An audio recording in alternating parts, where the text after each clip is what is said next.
Hi, everybody. How are you doing today? I hope that this day finds you doing well and prospering in every which way you possibly can.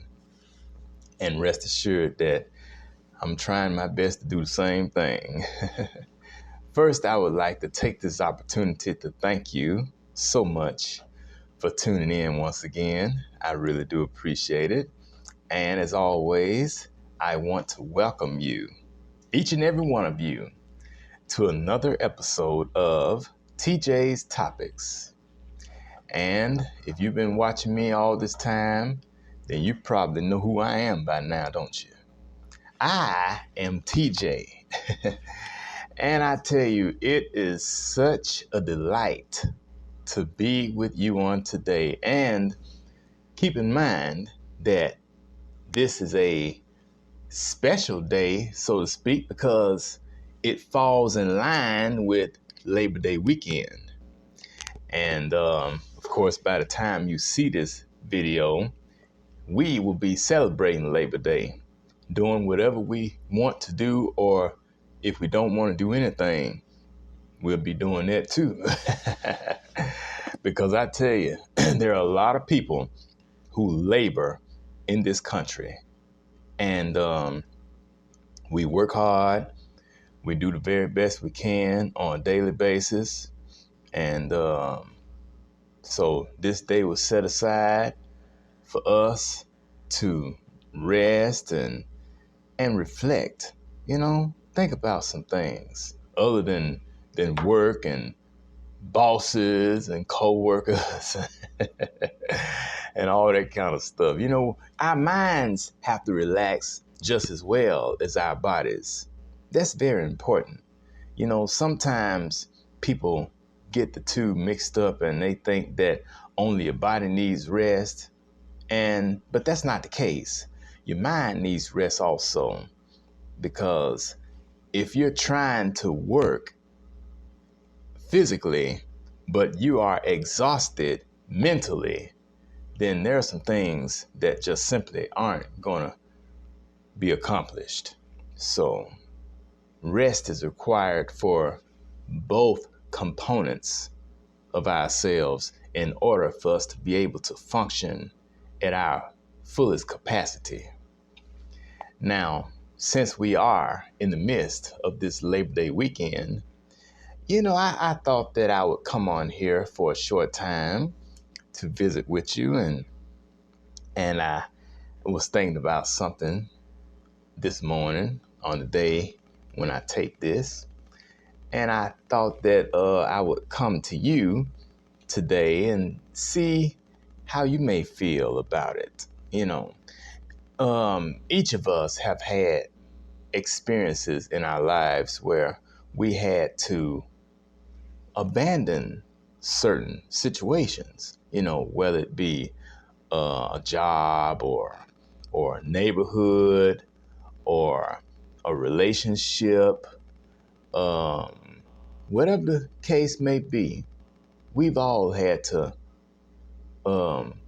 get away from certain things at one time or another, or certain people we had to get away from, because we tried to remain as diligent and stay with them or stay in a certain place as long as we could, only to realize at the end that it wasn't profiting us any kind of way.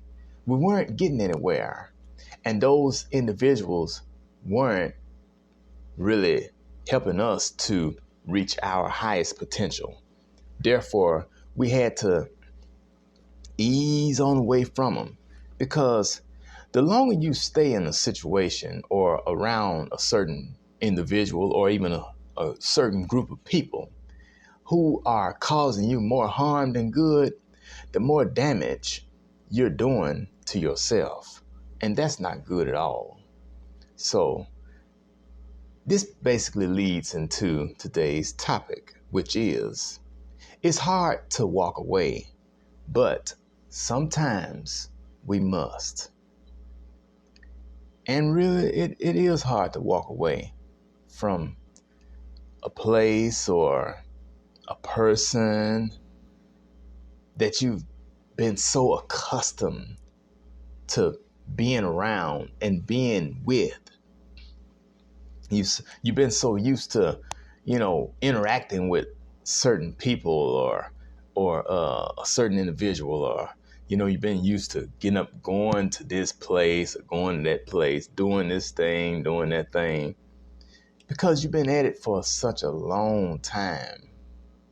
And when you've been around certain people or in certain places for any length of time, there forms a certain level of comfort in that situation or with those people. You become comfortable with them, and even though at times they may get on your nerves and piss you off, and to the point where you want to just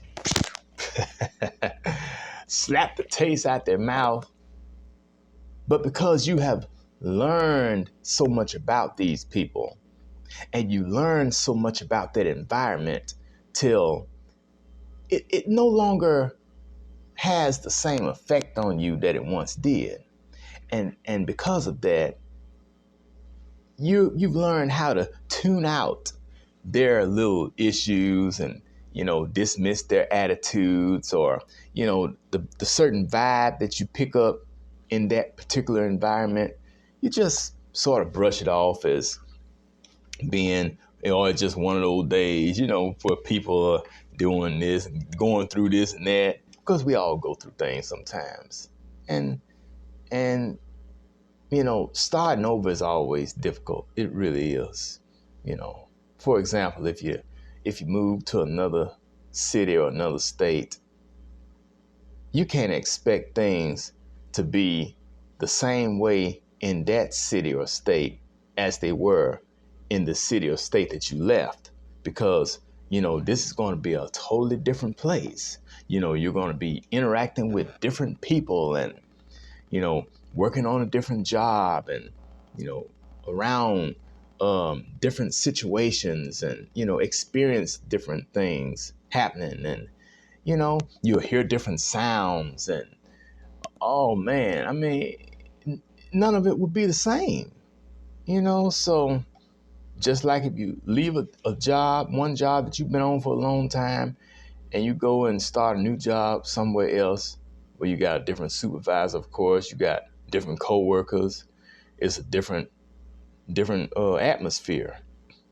Well, you can't expect things to be quite the same as it was at the place you left, and it won't be, because in this life, nothing stays the same.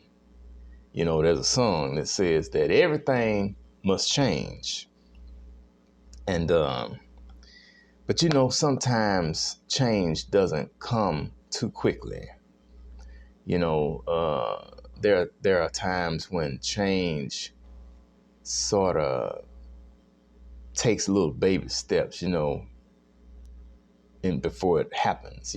Change is it rarely happens all at once. Now, there are some times when change does happen all at once under certain conditions, but it's not necessarily a good thing, because if it does, oh man, I mean, so that's why we have to be very careful when it comes to these changes that we face. And we try to do the very best we can, no matter what the situation is. But now, what about when it comes to people? Because, people can get on your last nerve sometimes. I mean, they upset you. They know exactly which buttons to push. And yet there's something about them that keeps you coming back for more. It reminds me of that song by the late, great Bobby Blue Bland. This time I'm gone for good. And in the song, he says that I should have stayed gone when I left before, 'cause you do me wrong when we're together. But I keep coming back, oh Lord, for more. But when I leave this time, make sure it's understood that this time I'm gone for good.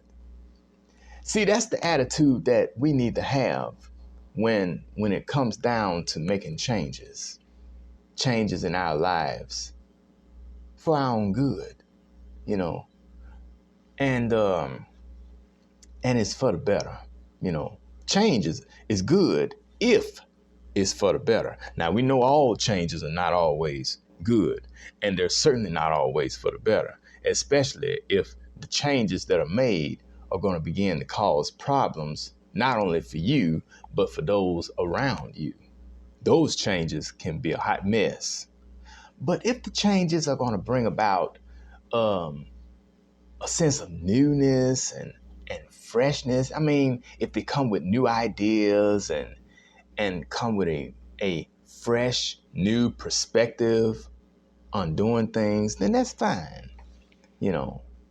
And where everybody can, elevate together and rise up, that's good. But if those changes are going to cause significant problems in the lives of those who are involved, then that's never good. So I tell you, I've faced a number of changes in my life over the years, particularly since I've been an adult. And though they were a bit difficult at times, I managed and I grew as a result of those changes. And I'm sure that there are many of you out there who have faced significant changes in your life as well. Changes that you never envisioned ever having to face. But somehow you made it. And when you came out on the other side, I'm sure that you felt a lot better. So again, I just want to say that change is good if it's for the better. And keep in mind that it's hard to walk away, but sometimes we must. And then you know what? Walking away can be a good thing too, because when you think about some of the people whom you encounter in certain places and in certain cases, people who your spirit knows don't mean you any good whatsoever. And yet you're still trying to latch on to them and still trying to hang on and be their friend. But you know good and well they're not your friend. They're not even interested in being your friend. Why continue to hold on to those no good jokers? Because they don't mean you anything. They wouldn't offer you a meal if you were hungry, wouldn't offer you a glass of water if you're thirsty, wouldn't offer you a ride if you need to get somewhere and you don't have transportation. Wouldn't even offer you a little laundry detergent so you can wash your clothes, or some bleach or fabric softener. Look, wouldn't even offer you a couple of eggs or something so you can make your egg sandwich. So those people, they're no good. So there's no reason to keep on holding on to them either. So that's all I'm saying. It's hard to walk away. It is hard to walk away from certain people and certain places and certain things. A thing that we may have done for so long. For example, a career or a job, you've been working on a job for say about 30, 35 or 40 years. Though you done caught all kind of hell on that job. You done been through one supervisor after another, done worked with different co-workers. You've seen a lot of people come and go throughout the years that you've been there. And yet you're still trying to hold on because the money is good. You're probably making the most money now that you've ever made in your life since you've been working. And you certainly don't want to walk away from that. Because once you leave that job, well, you got to leave that salary behind. And if you're not ready to experience life post working and post career, then you're going to do everything you can to try to stay there just so you can remain in that loop and still see, hear, and know what's going on, because you get this good feeling from that. But at the same time, you're doing not only a disservice to yourself, but you're doing a disservice to the people in the company, because you're holding up progress, because they are ready to move forward. But because you're not ready to move on, you're causing them to be held back. And see, that's not good. So we have to know when it's time to walk away. And when you do walk away, though it's hard, you feel so good when you do. Because you look back and think about all of what you've been through and what you came out of. Rest assured that there will be something else up ahead that will probably be 10 times greater than what you walked away from. See, that's the thing. We have to learn how to let go of certain things sometimes. And it's hard, it really is. But when we put down what's not benefiting us or what's no longer serving us and pick up that which can and will serve us at a much higher level, then we'll be doing ourselves a huge favor. And I'm sure that's what all of you would like to do, yourselves a huge favor. So that's about all I got to say today on It's Hard to Walk Away, but sometimes we must. And believe me, it's a good feeling when you do. And when you come out on the other side of it, you feel so much better. And like David Ruffin said, so I'm leaving. This time, I'm playing it smart. I'm going to walk away from love. Before love breaks my heart. We all have to do that sometimes. Have you ever had to walk away from something and it was painful when you got ready to leave? You shedded tears, and they weren't tears of joy. But now in some cases, they could be tears of joy because you're glad to get away from that situation or that person, or that place that was causing you so much trauma in your life. That might have been a good feeling. So anyway, I just want to take this opportunity to say thank you very much for tuning in to another episode of TJ's Topics. Please know that your presence is always greatly appreciated. And please tune in again next time when I will have something else of interest to discuss. And you and I will be discussing it together. And tell me what's on your mind too. And we can address that as well. So enjoy this Labor Day weekend, okay? And I look forward to seeing you again the next time I come back on. So until then, this is Taryn Jerome Harris, reminding you that every round goes higher and higher. And I look forward to seeing you again on the next go round. I'll talk to you later. Bye-bye.